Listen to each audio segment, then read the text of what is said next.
Hello my friends, welcome Coffee and Reactions video channel. I am Mustafa from Turkey and I have new suggestion from Indonesia. Today we are gonna watch an interesting and a little scary video. Inter fans, I think they attacked Emil from Indonesia. Inter players escort Emil to the hospital. Inter fans sentenced to life in prison. Okay. La Torre says sorry Indonesia. So I'm curious about what happened in this match. We are gonna watch it from Gaz YouTube channel. Thank you my friends for this video and let's start.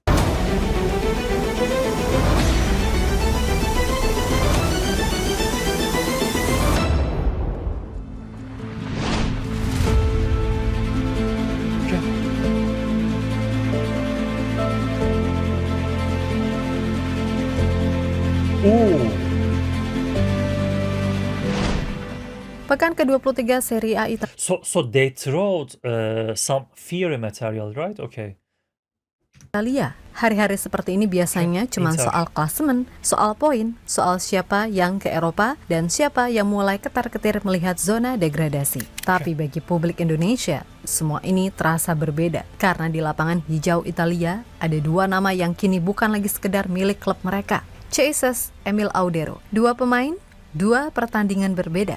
Dan dua nasib yang kontras bahkan bertolak belakang. Di satu sisi ada Jesus yang tampil solid, tenang, dan penuh determinasi untuk membawa Sassuolo menang 3-1 atas Pisa. Di sisi lain ada Emil Audero yang bukan hanya harus menerima kekalahan, tapi juga mengalami satu insiden yang membuat sepak bola kehilangan wajah manusianya. Yap, di pembahasan kali ini kita akan membedah semuanya. Pelan-pelan, tanpa asumsi, tanpa drama berlebihan, tapi dengan urutan cerita yang utuh, kan gitu.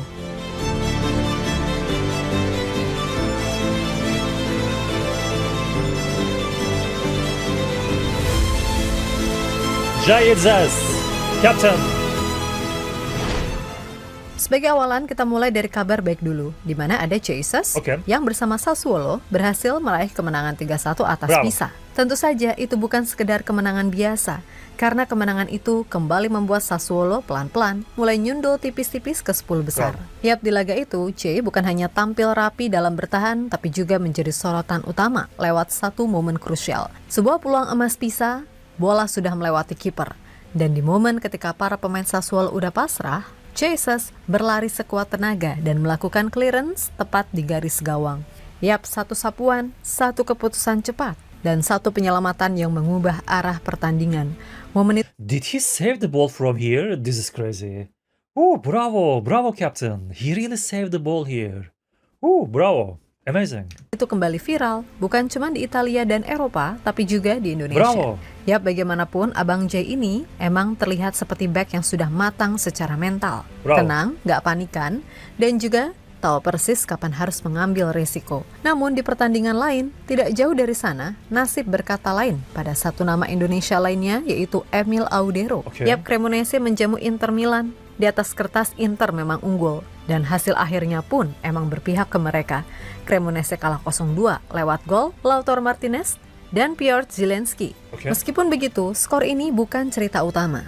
Karena yang terjadi pada Emil Audero adalah sesuatu yang tidak ada hubungannya dengan sepak bola. Di tengah pertandingan, saat Emil berdiri di area pertahanannya, sebuah flare atau petasan dilempar ke tribun. Dan ledakannya jatuh sangat dekat dengan Emil. Bukan cuma... I'm curious about if that flare hits from his head. He's holding his face like this one. I hope he's okay. I hope nothing important happened. Suara keras. Bukan cuma cahaya menyilaukan, tapi dampak fisik langsung. Emil seketika langsung tumbang. Wasit menghentikan laga. Dan dalam hitungan detik, situasi berubah dari pertandingan sepak bola menjadi situasi darurat. Nah, satu hal yang penting dicatat. Begitu insiden itu terjadi, para pemain Inter langsung bereaksi. Bukan membela supporter, bukan bersikap cuek. Mereka lari ke arah Emil, mengecek kondisinya. Beberapa bahkan terlihat kesal, beberapa menggelengkan kepala. Bahkan pelatih Inter, Christian Cifu, turun langsung dari bench untuk kemudian berjalan ke dekat gawang. Bukan untuk protes wasit, tapi untuk memastikan Emil Audero baik-baik saja. Dan dari gestur tubuhnya, jelas terlihat satu pesan. Ini bukan sesuatu yang bisa ditoleransi. Yap, Emil sendiri emang akhirnya bisa melanjutkan pertandingan hingga akhir. Dan secara performa, dia tidak buruk, tapi laporan media lokal Italia yang kemudian dikutip oleh CNN Indonesia menyebutkan ada cukup banyak efek yang diterima Emil dan itu cukup mengkhawatirkan. Luka di kaki, efek panas dari flare, Dan yang paling serius, gangguan pendengaran sementara. Yap, Emil disebut tidak bisa mendengar dengan normal setelah insiden itu. Dan ini bukan hal sepele, karena bagi seorang kiper, pendengaran adalah segalanya. Instruksi, koordinasi, antisipasi, semua terganggu. Yap, di satu sisi, cerita menjadi sangat manusiawi. Laga selesai, Inter menang, tapi suasana tidak benar-benar terasa seperti kemenangan. Laporan lokal yang beredar menyebutkan beberapa pemain Inter bahkan ikut mengantarkan Emil Audero ke rumah sakit. Bukan karena kewajiban, This is so precious, right? This is so cool. This is very good sportsmanship. I like that. Bravo, Inter players. tapi karena hubungan. Bravo. Ingat satu hal, Emil Audero pernah menjadi bagian dari Inter Milan. Bravo. Tentu saja, dia bukan orang asing. Dia bukan sekedar lawan. Dan malam itu, rivalitas benar-benar dikesampingkan karena ketika pertandingan That's usai, nice. semuanya kembali menjadi teman. Di satu sisi dikutip dari Gol, sebagai kapten, Lautaro Martinez tidak bersembunyi. Dia mengecam keras tindakan supporter yang melempar flare. Dia meminta maaf secara terbuka kepada Emil Audero, kepada Cremonese, dan yang paling menyentuh tentu saja kepada fans timnas Indonesia. Bravo. Karena Lautaro sadar satu hal, Emil Audero bukan cuma kiper klub, dia adalah kiper utama tim Garuda yang punya basis supporter yang besar. Meskipun begitu, reaksi pun tidak terbendung. Media sosial Inter Milan, terutama Instagram, wah rame dibanjiri komentar, kecaman, amarah, kritik. Dan itu bukan cuma dari Indonesia, sebab banyak fans Inter lainnya yang bukan bagian dari Ultras ikut mengecam tindakan tersebut. Fans klub lain di Italia juga bersuara, karena ini sudah bukan soal klub, tapi soal keselamatan pemain. Dan jelas ini bukan pertama kalinya fans Inter menyerang dan melukai pemain dalam sebuah pertandingan lewat cara yang seperti ini. Yap, masih teringat jelas perempat final leg kedua Liga Champions musim 2004-2005. Ketika itu, Milan sudah mengantongi keunggulan 2-0 di leg pertama atas Inter. Alhasil leg kedua berjalan lebih ketat, saling serang terjadi di leg kedua. Namun keadaan sudah jadi sulit bagi Inter. Setelah pada menit 30, Andriy Shevchenko mencetak gol untuk Milan. Secara agregat, Inter sudah tertinggal 0-3. Pada menit 72, Inter sejatinya berhasil mencetak gol lewat sundulan Esteban Cambiaso. Namun, gol Cambiaso dianulir wasit dan itu memancing emosi dari fans Inter. Buntutnya, mereka melempar kembang api ke lapangan. Apesnya, kiper Milan ketika itu, Nelson Dida, harus jadi korban pelemparan kembang api yang telak mengenai tubuh. Dida. Wow, it's happened before. This is very dangerous. They shot his head. Setelahnya rentetan kembang api mulai berjatuhan ke stadion, dilemparkan oleh para pendukung Inter dari tribun. Selain kembang api, tampak juga botol-botol yang dilempar dari tribun hingga akhirnya muncul sebuah foto ikonik yang sampai sekarang dianggap sebagai salah satu foto paling estetik di sepak bola. Ketika Marco Materazzi dan Rui Costa berdiri sejajar melihat kekacauan yang ada. Nah, atas alasan keselamatan, laga pun dihentikan sebelum menit 90. Pada akhirnya Inter mendapatkan sanksi berupa kekalahan WO. Mereka kalah 0-3 dan perjalanan di Liga Champions musim itu pun tuntas. Veron.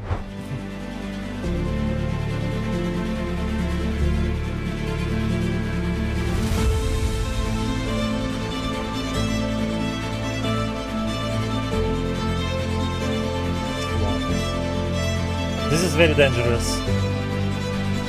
Very dangerous. Yap, kembali ke soal Emil.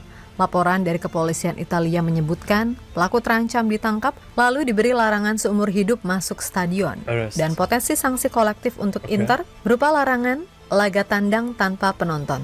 Presiden Inter Milan, BP Marotta, langsung mengeluarkan pernyataan resmi. Dia mengutuk tindakan tersebut untuk kemudian menyampaikan permintaan maaf kepada Emil Audero serta kepada warga Cremona. Dan ada satu pesan tersirat, Inter tidak akan melindungi pelaku karena ini sudah sangat kelewatan.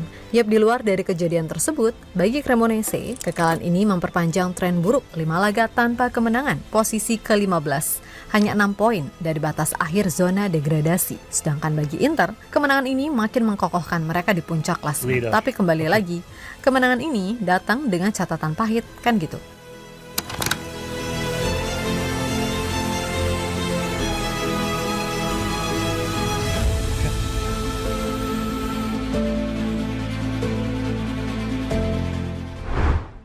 Yap, terlepas dari apapun, buat Kang Emil cepat sembuh ya.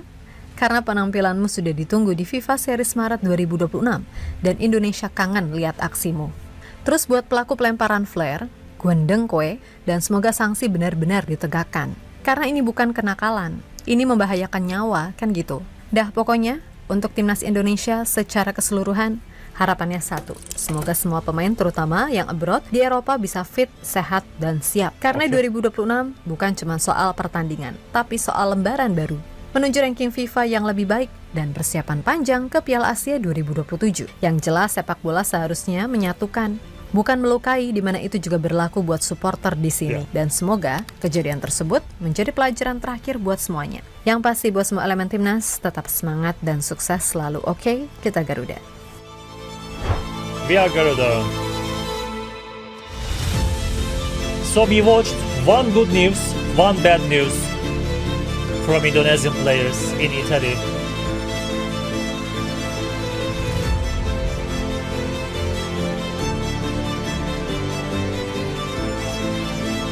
I remember this one against Japan.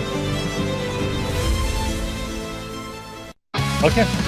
So, this is the end of the video, my friends. Yes, we had one good news from captain. His save was crazy. He saved that ball from the goal. It was amazing. Very, very bravo, Captain Jay Itzes. And Emil. He had really very dangerous position, and I wish him a recovery as soon as possible.